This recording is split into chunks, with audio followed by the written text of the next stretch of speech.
That baby is crying so loud. I heard the unmistakable sound of a lock clicking. My husband had locked me in the storage shed with our 3-month-old daughter. Outside, snow was falling and the cold was biting. Please open the door! I banged on the door and shouted, but there was no response. Soon, I heard the sound of a car starting from the driveway next to the shed. It seemed my husband had left. The shed, located on the north side of our yard, never got any sunlight and had no heating. It was freezing. How could he lock up his own daughter, just 3 months old, in such a place and leave? I felt his cruelty and was terrified. After waiting for a while, my daughter, who had been sick with a cold since yesterday, began to shiver. Her cries grew weaker. I have to save her, no matter what. In my desperation, I searched for a way out. My name is Lisa. I'm a 32-year-old housewife. I met my husband Dennis at work, and we've been married for 3 years. When the younger and handsome Dennis asked me out, I felt like I was dreaming. I lost my parents in a car accident when I was 5 and was raised by my grandparents. They passed away just as I started working, leaving me all alone.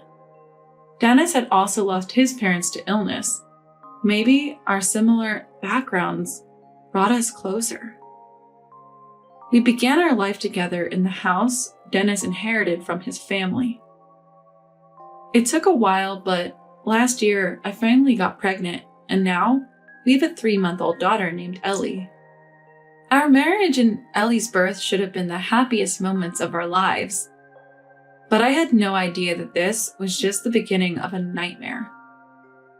Dennis was always kind, working hard, and we had happy days. The only concern was his love for video games and the amount of money he spent on them. But he wasn't into gambling or drinking, so I thought it was okay. I believed that once we had a child, he would change. But when I told Dennis I was pregnant, his reaction was unexpected. I'm pregnant. Really? Wow. He looked uncomfortable and finally said, I'm not really good with kids. I was disappointed. I thought he would be happy. But once he sees our child, he'll surely find her adorable. But Dennis didn't.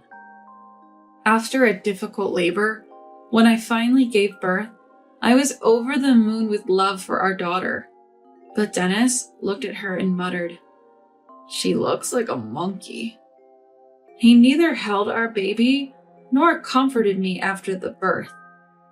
Instead, he seemed more interested in something else. Now that we have a child, we'll need money. So I searched the house and found this. My husband excitedly pulled out a banking card. It was the one that held the insurance money I received when my parents tragically passed away in a car accident. My grandparents had kept it safe for me, and aside from my college tuition, I hadn't touched it. There was about $30,000 on it. I didn't even know about this card until after my grandparents passed away. This money felt like it was in exchange for my parents' lives, so I kept it aside for emergencies. Why did you have this? Why didn't you tell me about this? It's a lot of money. It's from my parents' insurance. It's not something to brag about. With this much, we can splurge a bit. Let's buy a car. I've always wanted a sporty one. Dennis started listing other things he wanted, like gaming consoles, assuming he'd use the money. Wait, I don't want to use the money for that. It's our money, right? As a couple? Let me use some. I want to save it for emergencies. We don't know what the future holds. We argued about it, but after a while it seemed like Dennis understood. Fine. But I'll manage it while you're in the hospital. Give me the pin. Something told me not to share the pin with Dennis. No matter how much he insisted, I didn't.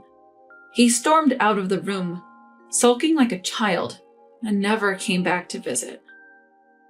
When I was discharged, Dennis wasn't there. I had to carry my baby and luggage alone and took a taxi home. But things got worse at home.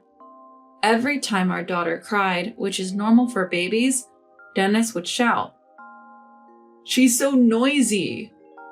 She's just a baby. That's why I hate kids. They're expensive and a hassle. Why did we even have her? That's harsh. If you're the mother, make her stop." Dennis wouldn't even hold our daughter. I was alone, without parents or grandparents, and had to care for her by myself. It wasn't supposed to be like this. Late at night, while feeding my daughter, I often held back tears. People change when they know there's money. Dennis started skipping work and became irresponsible. "We have money, right?" became his catchphrase, and he just lounged around playing games. "Why aren't you working? You can't just keep taking days off. You're always home. I just had a baby. If you want me to work, I will when she's older. We have money. Let me use it. It's what my parents and grandparents left for me. It's not shared property." We fought daily about money. Our daughter, sensing the tension, cried constantly. 3 months after she was born, Dennis quit his job.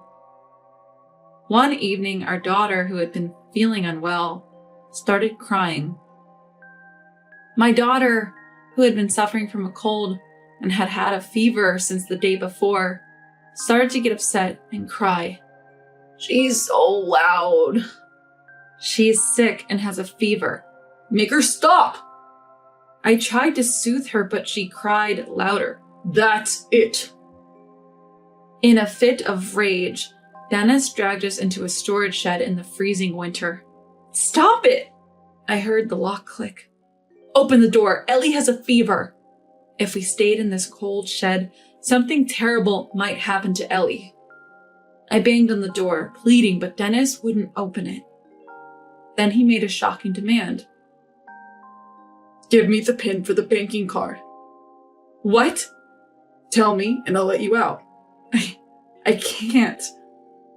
"Then stay in there with Ellie forever." The shed was located on the north side of the yard, a place that never saw sunlight and lacked any heating. It was chillingly cold. The thought of locking up a 3-month-old baby in such a place, I felt the cruelty of my husband and became terrified. Right now, my daughter's life is more important than money. Reluctantly, I decided to comply with my husband's demand to get out of the shed. "Okay, I'll tell you the PIN, just open this." "Tell me the PIN first, then I'll open it." I was hesitant, but I decided to trust him. However, as soon as I told him the PIN, I heard him laughing, followed by the sound of a car driving away. Dennis had left. I've been tricked. I felt weak at the knees and crouched down, holding my daughter. Still, a tiny hope remained that he might change his mind and come back. To make matters worse, my daughter, who had been sick and feverish since the day before, began to shiver. I was only wearing a thin outfit, and even wrapping my daughter in a blanket didn't warm us up. The cold was biting, and my teeth started chattering. Despite my efforts to keep warm, the cold only intensified. Ellie's cries grew fainter, and her face turned pale. I can't wait any longer. I need to do something. Looking around, I spotted something. There! In the corner of the shed was an old, tarnished baseball bat. I used it to hit the shed door repeatedly. A small gap appeared, but it wasn't enough to unlock the door. Snow started to seep in through the gap. "Help! Someone, please!" I kept shouting through the gap.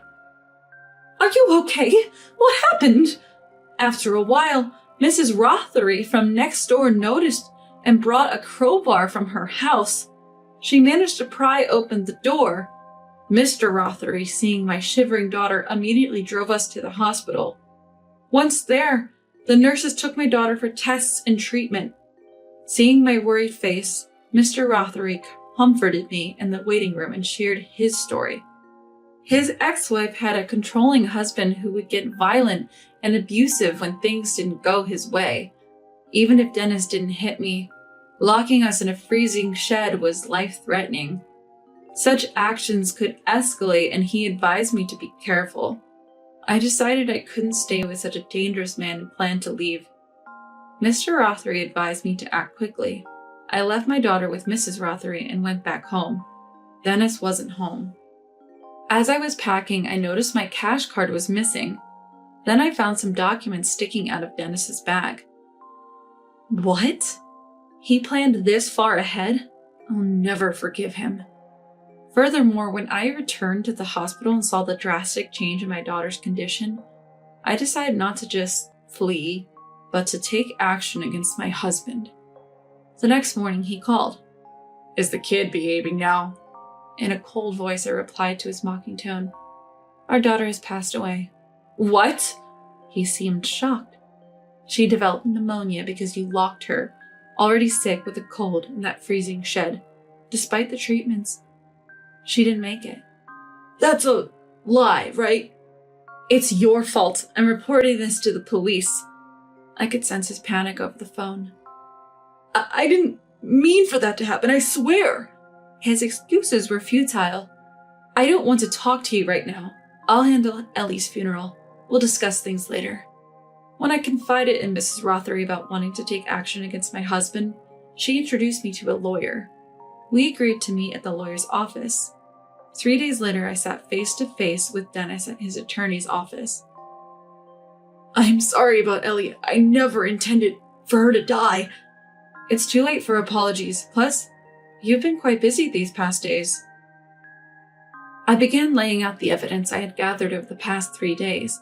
You charged $30,000 on games using my cash card, withdrew the $10,000 limit from the bank ATM, and even started the process to buy a $50,000 car.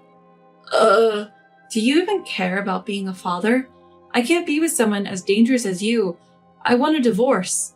"If we divorce, I'll be at a loss, right?" "A loss? Well, if we part ways, you won't get this."